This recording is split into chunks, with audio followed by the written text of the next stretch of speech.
All right, welcome back to the program. Tope Fasua, the Chief Executive Officer, Global Analytics, is at the table right now with me. Mr. Fasua, welcome to the program. Quite a while. Yeah, Good to see you again after a while. Yes. It's been a while. I know you traveled to Egypt. Can we start there? Are Okay. you okay? Because I'm really interested. You know, Egypt is one of the biggest economies Oh, also yes, it is. in Africa. Mm. We also know that Egypt has been struggling, economically. I think they had an IMF loan some time ago. They were able to use it well. Speak to me about that. Yeah, using it well. Yes, speak to me about that. And perhaps the travel, if the travel has recovered. Because I also do know that many Africans now are going to Egypt and East Africa for holidays. Did you go for holiday or you went for work? No, I went for work. Okay, so let's start holidays from is for rich people. There's no I don't want to holiday go for into- poor men. Do you look like a poor man? Forget about the jacket. Okay, Anyhow. just speak to me about that. Yeah, so I've written a 3,500 word article on my experience with the Egyptian economy, which I haven't pushed out. I'm going to review that article and see. But what I saw, So I'm preempting you. What I saw was, what did you say? I'm preempting you. I didn't know you did an Oh article. yes, I did. And Yeah. what I saw was an economy based on domestic consumption. A lot more efficiency. There are 100 million people in Egypt. They've managed to take care of the security issue. That 1 million policemen in Egypt. Everywhere you turn, you see security on the ground. Okay, and that's very significant because, of course, they're in that region that's also susceptible to all these things like terrorism and so on. But you see palpable government on the ground, traffic officers, police officers, as chaotic, quote unquote, as they say Cairo can be. It's a world ahead of us here in Nigeria. At night the economy, comes alive. Oh, they have a nice economy. Many businesses don't close until 2 a.m. It's standard, 2 a.m. in the night. So that tells you that people are not afraid to come out and do business. So domestic, the Egyptians like to eat outside. So everybody is out there on the streets, in the restaurants, at close of work and all of that. Families, come on. They are not in this level at all. They reckon themselves to be, next to Turkey. So they don't reckon with sub-Saharan Africa. I think companies like Arab Contractors, Ahmed Osman, AOA, these are very big construction firms who are coming to sub-Saharan Africa, even with a view to their own kind of, if you like, diplomatic colonialism by infrastructure building. So it tells you that we are not building our own infrastructure. They are very good with construction in Egypt. Another company is called Hassan Halam. They build bridges for under 1 month in Egypt. If you pass a place and you pass it another 2-3 weeks, you see a flyover. They now have spaghetti flyovers. The one flyover is going this way, another one is likes coming. You see in the US. And their roads are so well made. At night you see the lights, the vehicle lights are reflecting on the tarmac. A friend of mine, one of the guys there, is an MD of one of the subsidiaries of Afrexim, took a trip to what they call the northern coast, about 400 kilometers, of glistening road between Cairo and the northern coast of Egypt. The Nile, I started researching the Nile, and whereas it originated somewhere in Uganda, and then maybe into the Lake Victoria. But when the Nile gets to Egypt, it is worshipped in Egypt. Worshipped in the sense that, they kind of expanded it. It's all so clean. You see those, you see people doing all these European sports on the Nile and all of that. So when they say, our people say that money is like a visitor. So when it comes, you have to treat it well so that it doesn't go. I think that's how they treated the Nile in Egypt, because like they say, no Nile, no Egypt. So I really respect that economy. They are kind of fused. You see that the North African economies are they're getting fused into Europe faster than we. And I started thinking like the West Africa is the black leg of Africa. Whereas South Africa is leading the charge in South Africa. Of course, the other ones are struggling behind them. You go to East Africa, you see that the influence of the Europeans are still there in Kenya and so on. Rwanda is trying to make its own moves and so on. Even Uganda is much more organized than we are in several respects. Then I'm thinking, what is this thing about Giant of Africa in Nigeria? Are we leading West Africa right in the first place? And are we achieving as much? So I'm writing an article around, I think that our private sector, we're kind of underachieving, and there's a lot more we can do. If I forget about politics, I started discounting democracy, politics, the military rule, that the next leap that we need may have to come from the private sector, who can leverage their finance, to take us to the kind of growth that we need. You're saying that a country builds a bridge in one month. If it's a much longer bridge, under 2 months. These are things that will take years and years and years. 10 years, we're still building some bridges. 15 years, we're still trying to fix Lagos-Ibadan Expressway as we speak. So the world has moved on. We don't have to, what I realize is we don't have to go to Europe to find examples anymore. Within Africa here. Yeah, examples. You know that Algeria, Morocco, those guys are basically Europeans by now. They are not even as chaotic as Egypt is, even though Egypt is more in terms of numbers of people and all of that. So we have no excuse. I'm interested all of us to have know underachieved is what I thought. Not east, west, and south of Nigeria, we've all underachieved. In fact, of course, to one degree is worse than others and so on. There's some unimaginable and unpardonable things that we're doing in this country, children on the streets, all of this stuff that we shouldn't be doing. How about their currency? The currency, 15 Egyptian pounds equals $1. What can it buy you? What can the Egyptian pound buy? What can it buy? That's 15 it's not as bad as ours. It's not as bad as our situation. Maybe for you to be able to have a meal in a restaurant, you probably will need, it depends on which restaurant. If you went to a food court, you probably need about 80 pounds, which is like just about $5. You can have something good for $5 there, even in the malls. Mind you, they're trying to replicate Dubai. So they built one new Cairo city in the last 20 years, started by Mubarak and then, of course, finished by the present president, Al-Sisi, though he's a general, converted to whatever. The guy is infrastructure crazy. They don't like him for that. So she take care of the people more, but the guy is telling them, look, this is the time to build for the generation coming. If we say we should share everything and pay salaries now, what are those guys who are coming going to see on ground? And so it's taking it another leap. And then they're building a new capital city 50 kilometers outside Cairo, and even the government offices have started to move there. And they're doing it themselves. If it was like Chinese people running over, I didn't even see a lot of Chinese people, running all over the place, or foreigners from Europe. They are doing a lot of things themselves. And I think that's what we should be thinking about. All of us need to ramp up our capacity in this country. We're not even moving. Okay. Yeah. So thank you for your lessons from Egypt. Lessons from Egypt. Let's talk about the third wave of Delta variant. How was your? Did you quarantine? Well, no. There's no need to quarantine in Egypt. When you get in there, of course you take your PCR test here, and they check that over there, and you live your life and all of that. Before you come back, you take another PCR and so on. But you move around. Actually, they're a bit uncontrollable, the Egyptians. Yeah, they're a bit uncontrollable. They couldn't lock down Egypt, even when most of the world locked down. People were resisting and all of that.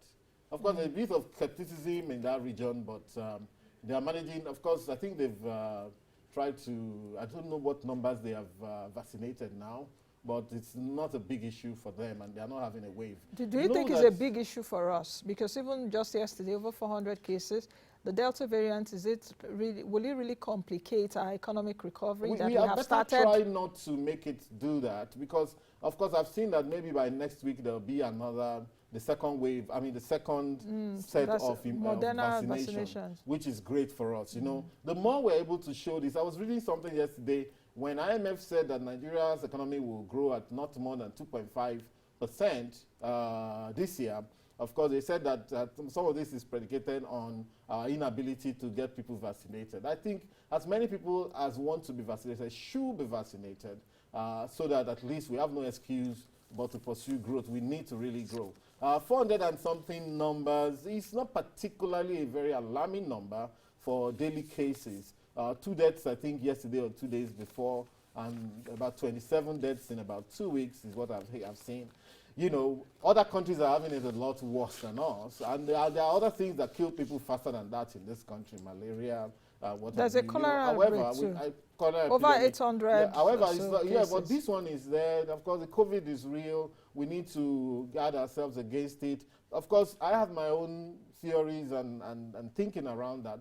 For example, we don't know why we were able to escape largely, the peak of it last year, especially among the poor people who said we thought that a lot of people will die on the streets. Some people said we would have so many dead people, we wouldn't have where to bury them and so on. I think that we managed to escape that, but we haven't actually owned the science of what did our poor people do, especially I'm talking about the poor people. The rich people, we know they'll go to hospital, they take all the drugs and all of that stuff, But what did the poor people do? What science is coming from there? We should be owning that science, not waiting for one Mr. John Smith to come and tell us at the end of the day and do the research on our behalf. So I think that's a challenge to our scientists and our researchers. We need to know what is in the food and the water that our poor people drink that, Of course, way back in Egypt, I found myself like trying to get into the sun because now everybody now understands the value of vitamin D. It used to be you're a big man, you're going from one AC to the other, AC in your room, AC in your car and all that. Now people understand that if you do that, COVID or no COVID, you are killing yourself. So everybody now has to get into the sun. So maybe it's one of the things, why a lot of our poor people have been able to escape this. And I believe that we didn't drop from the skies. The reason, in the theory of in Darwinism, Charles Darwin, evolutionary theory, any species that you see existing today, anywhere, and that's why you see people who are very much invested in trying to preserve species, even preserving languages. The reason why they're there is because they have adapted over a long period of time. So our ancestors adapted over a long period of time. Imagine in those days when there was no modernization, Western modernization here, where there was no cement buildings and so on, and it was all thick jungles and so on, and lions were roaming in the bush, and tigers and leopards. So they had to survive somehow. So that means that they were intelligent, they knew what to do to survive, and they were able to also, tackle a lot of the diseases of their time, tropical diseases, until the white man came and started taking millions of them as slaves and so on. But we're still here. That means that we have value. That means that our science, and we do have science, should be preserved, should be owned by us. Coca-Cola, according to the documentary by John Pilger, Coca-Cola, the drink, the original recipe was cola nuts and coca leaves. Is the original recipe out? Nuts. I thought that they were preserving the original recipe. That is the original recipe. That's why it's called Coca-Cola. It was manufactured as a head medicine. By John Pemberton, you have to take 3 spoons in the morning, 3 spoons in the afternoon, 3 spoons at night. I think it was a chemist or so. Yeah, it was a chemist. You know what I'm saying? Yeah. So Coca-Cola nut, the same cola nut that we produce so much in Nigeria, grown in the West, eaten in the north, appreciated in the east. The same cola nut. They took it from here, now they are selling as, of course they would have refined it, put some fizzy thing inside it, carbonated it and so on. But now they are selling it to us, every corner of the world now, Coca-Cola.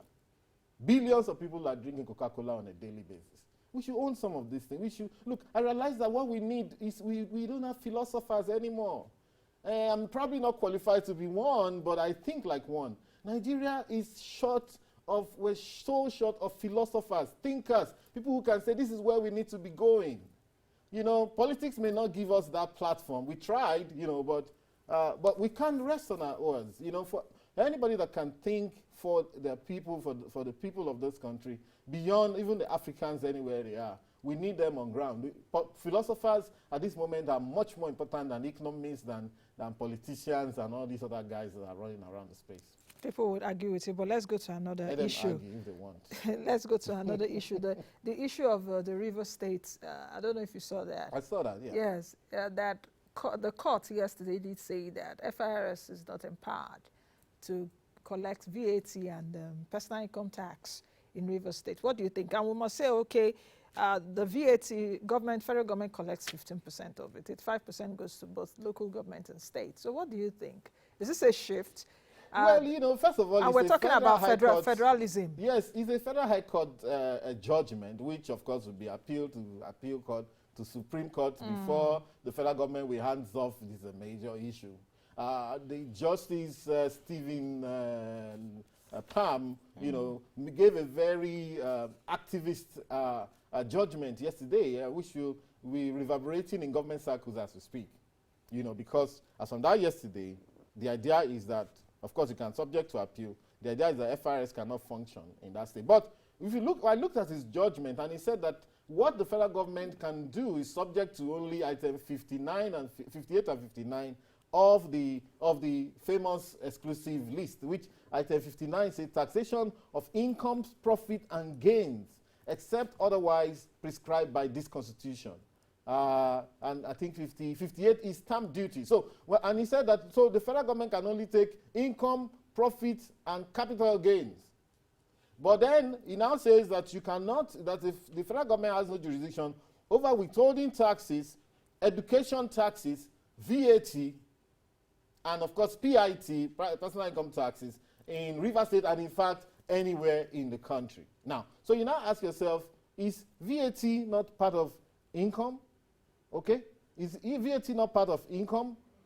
Or is withholding tax not part of profit? Withholding tax is a kind of upfront deduction of your profit when you do business, maybe with government or with big businesses. It's taxes that are collectible upfront, and capital gains as well, So are those ones not part of incomes or profit? Is that not the deduction? And then that's one. Then the second thing is, look at, I was trying to research, I'm not a lawyer, but of course this is also, I'm sure a lot of lawyers will feed from this confusion that's been generated. But the weighing an acts of the parliament, because there are acts establishing the VAT, education tax, including this one that needs that collect, technology taxation, which are all the things that the judge mentioned. So there are acts of parliament that establish these things. So of course, a constitution will always override any act of parliament, especially when the act tries to do violence to the constitution. But then there's a way you look at it in constitutional law to say, perhaps, these acts, of course, are meant to operationalize the constitution. Okay? They are meant to operationalize the constitution. So these acts may not be ultra vires the constitution itself, especially if you are interpreting from the perspective of, income, profit, and capital gains, which is where VAT comes from. Your income is what they take it on. They won't take it on anything else. If you are running a hotel and you sell a bottle of Coke, okay, or whatever, let me not advertise too much for Coca-Cola here because they are not paying you, But if you sell something, and you collect 100 naira and there's this 7.5% on top, it is part of the income that you have taken that you should remit to them. You know what I'm saying? So I think this is not the last we're going to hear about that. It's going to go on for a while. Let's talk about the resident doctor strike. I did have a conversation with my guest on it a bit yesterday, and it bothers me really that I talked about it yesterday. If a nation wants to develop, you need to pay attention to your human capital. Absolutely. Health is part of it. We have 40,000 doctors in Nigeria. Our doctor-to-patient ratio is very abysmal. 16,000 resident doctors in Nigeria. So about 40% of our medical doctors' workforce are on strike right now. They've downed their tools. Federal government has said no work, no pay. What do you think? Have we been, and I think this is the second strike since this pandemic started. Yes. And we are fighting a pandemic, and the doctors are on strike. What do you think, really? I don't know if our president is back, really. I don't know. I don't think so. So. What did they call it? Is it metaphor? Irony, so the English students. that. I mean, you mentioned the fact that even our president is not here, and he's on medical trip elsewhere. It kind of answers the entire question about the predicament that we find ourselves under. And of course, but when you mention like 16 out of 40,000 doctors in Nigeria are resident doctors, which are supposed to be the lower end, these guys are just coming up and all of that, minding the fact that if we have 16,000, maybe, I don't know, they do residency for 1 year, right? That means that we probably have 16,000 every year coming into that. And then what happens? They all evaporate afterwards. So most of our doctors, perhaps 30–40% of our medical doctors are abroad as we speak, especially in parts of Europe. Some have to retrain to be nurses. Some try so hard and abandon the profession. you know. And however, this is where it's at. However, what I've seen also is that many times when they go abroad and they're successful abroad, they now want to come back and add some value here and see what they can do, which is also not a very easy thing for them to do. So it's an emergency. The point is that that the country is not actually attracting and keeping the best of its people, and that should worry us, you know. And I think we're also at a certain epoch. We're at a certain epoch where something needs to give and something needs to shift. So, but whereas I don't believe in the use of force, but I think that we're not deploying enough intellectual firepower positively to shift, to move the needle on some of these issues in this country. So, of course, it's sad. There's no other way to put it, but it's sad that we're allowing this to happen and we're not paying them nearly enough to keep them within the country. And this is the country where we need all the medical doctors and all the medical personnel that we can find. Let's go to another issue, the issue of Naira spraying. Do we have any video? Do you spray Naira at parties? Are you part of those that spray Naira? I hardly do, but I think I've committed that offense a couple of times, I must confess.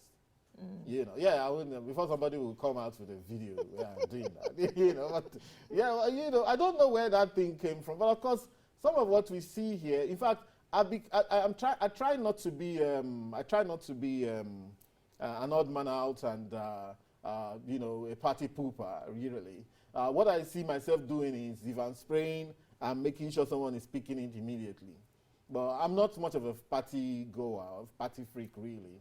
And I don't think I've ever been somewhere someone will have dancing and somebody spraying me. I'm not sure I really like that, you know. But I think what we're doing is just not it. I don't know where we're going to start. Okay, now, so there's these two ways of doing it. In other places where you're spraying and someone is picking it up immediately, you're making sure that it's not being soiled. But some people want to actually soil the money and dance a lot, or they want to show off that we have so much, and then they're like what I'm seeing now. You know, you want to keep it there and just dance on it. And what we are saying, especially if you're using somebody else's currency.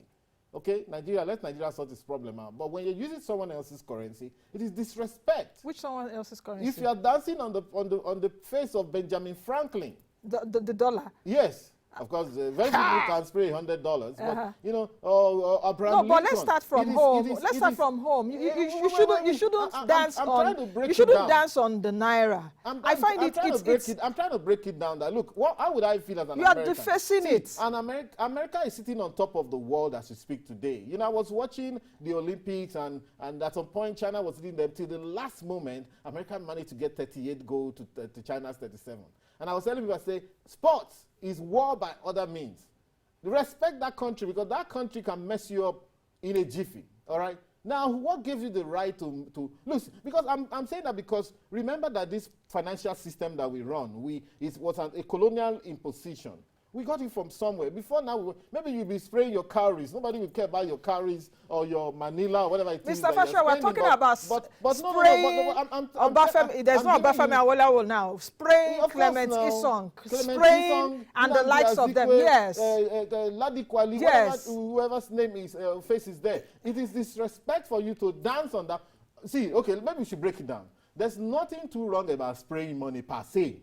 What is wrong is dancing on the money. No, is that... It's disrespect to dance on the money. I think CBN should recalibrate the law. No, if you want to spray money, be sure that someone is picking up the money immediately. Okay, what is wrong in... What is wrong in putting the money in an envelope and you go give? Because, okay, we appreciate our people, you give them money, and even in the United States or even elsewhere. So people were like, if you want to do this, you can send it to the registry, or these are the things that I need, gifts, or so, whether someone had a baby or something. Have you ever been sprayed, Nancy? I have been sprayed, I won't, but I really don't like it. You know, I really don't like it. I have been sprayed before. I'm sorry, even central bankers get sprayed. So if you make the law, you know, and they spray themselves. So look, I'm saying that law probably makes look, I challenge every situation. But can the CBN, are you saying now, for example, that the CBN should be going up and down? And no, they don't they can't enforce that law. It's not their power. They are not police. They are not But they can try to enforce it. How? But they need to, before they can enforce it, they need to amend it the way I've said. You know, tweak and all of that. I'm not saying I'm perfect. I know everything.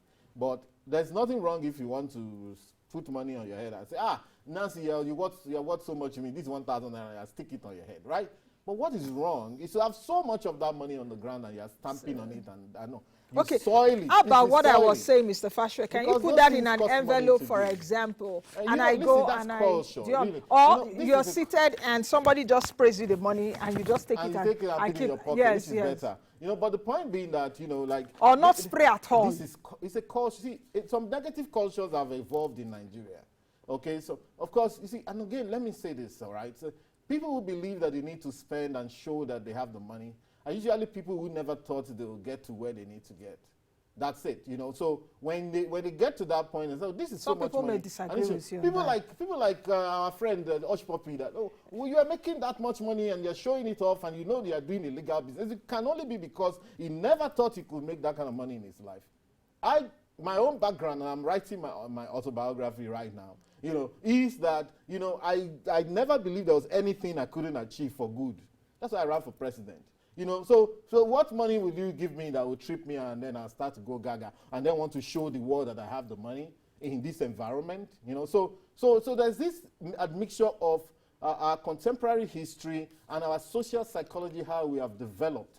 And if you don't take into consideration the culture and the social psychology and the history of the people, you cannot make laws that will be enforceable. Now, if somebody really dances on money and soils the money, they can finish whatever it is they're doing. You send a note to them. We know where they live. We know, I mean, is it Obi Kubana and Co. talking? They know where his shop is. And if he has to pay 1 million naira, and that is how countries generate money. That is how countries generate money. We live in a fairly lawless society, especially because the lawmakers themselves are not willing to. I'm not talking about only the guys in assembly. Lawmakers in general, including the big men everywhere, they're not willing to even stick by the laws that they make. Okay. All right. So to a large extent, when people anywhere in the world, people know there's consequence to anything that they do, and of course, states must be ready to enforce to a certain extent. I think we can get it done and change that culture. Let's talk about the plan to launch e-Naira, central bank digital currency. If we can play that video, let's quickly play the video. Let's remind ourselves what the central bank governor did say at the last MPC concerning the e-Naira. I don't know if you listened to him. Let's quickly take that for a few seconds. Digital currency is what central banks all over the world, they are providing as an alternative to the current money arrangement. What are we saying? You have some Naira in your account and you choose to convert part of your Naira into a digital wallet by way of a digital currency. We would support that. If, for instance, you have 10 million Naira in your account, you go to your bank. So, of course, when this starts, CBN will move some of the balances of banks and CBN to those banks in digital currency. So you go to your bank, you have for 10 million Naira, you say you want to move your 10 million Naira, maybe 2 million out of your 10 into a digital currency. They will debit your account and move it to you into your wallet of 2 million Naira digital currency, which you can spend across countries. Okay, so we think that this is a novel idea, and we are not the first. We know the PBOC in China has unveiled theirs, and many other central banks are at advanced stages of unveiling their own digital currency, and our own digital currency, which is tagged e-Naira, will certainly come into operation by the special grace of the Almighty by October, and we are working very hard for this. So what is Mr. Fasua, digital currency, is it the same as crypto? Because my camera woman now, Rekia, did ask me is it not cryptocurrency? Well, so what's the difference? The e-Naira, which will be a digital currency. And just like the CBN governor said, we've seen PBOC in China. Also, I must say that Ghana wants to introduce a digital cedi. So what's the difference? Just like Rekia asked. Well, you know, cryptocurrency just means, what's the word crypto? Like coded currency, all right? So, but you see what, the crypto guys, Sakamoto, Nakoshi, or what's his name? We don't know. In 2000, we don't know who he is actually, but 2007, in reaction to the collapse of financial markets in 2007-8 from the what's it called, subprime mortgage crisis in the US, they created the idea of a Bitcoin or a cryptocurrency in reaction, and to say that they are going to move away from fiat currencies because they thought that, you know, the central banks were always in support of the financial markets. When these boys in the bank, when they, you know, when they ruin the banks, they go scot-free. Let us create our own currency, and, you know, between us, it'll just be guided by, you know, codes, and the codes will be generated by what's it called, these digital calculations and so on that they make, and so on. So what they did then was to say that they were going to take down the fiat financial market as we know it. That's why they call it decentralized banking. Decentralized banking in order to remove central banks from banking. Now, if you are removing central banks from banking, you're also trying to remove every bank as we know them. Now, you are going against serious powers. Now, what these guys have done, because at some point you now find out that they started complaining that the central banks are coming after them, they're not allowing them to put money in the normal banks. You want to take someone down, you can't expect them to give you the platform to take them down. So what they have done, the central banks now, is to say, we can replicate what you're doing. If it's about digitization, like the central bank governor has said now, if you put your money in that e-Naira, you can spend anywhere in the world. Convertibility is easier, so why not? And it's backed by the central and it's also bank. backed by central bank. Okay, And just a quick one. I know my director will tell me now we've got to go, but I've got to ask this question because we saw the 2021 supplementary approval. The president has signed it, about 4.87 billion naira for WhatsApp tracking. I don't know if you saw that. I saw that. WhatsApp tracking, Turaya interception. What do you think? Well, And it's like it just went off. Nobody saw that, please. And the yes, National Assembly approved it, yeah, definitely. well, I think I've seen somewhere where the government tried to deny that they were going to do anything like that. But of course, they are getting hedgy. What I would rather they should do really is to, rather than, in fact, ordinarily they shouldn't do anything like that. There's no security breach that current arrangements cannot take care of if it's about security. But when you come out and it's like you're trying to gag the people and gag the press, you're going to have a bigger problem on your hands. But I think that what they should do, like they're doing in Europe, is to go after the taxation of those companies, those big tech companies. There's what they call the Facebook tax in France now, and Germany and all of those places, that these companies are making money from your system. They cannot be paying all their tax only to US. You also get something back for yourself. Thank you very much, Mr. Fasua, for joining us. You. I'll be speaking with Tope Fasua, who is the Chief Executive Officer at, did I say? Global Analytics. Global Analytics. So many names here. Global Analytics MD, and we've been talking about pressing economic issues. So many thanks for your perspectives. That's the much you can take on today's edition of the program. I am Nancy Naji. Be the best you can be and be that change that you want to see. Bye now.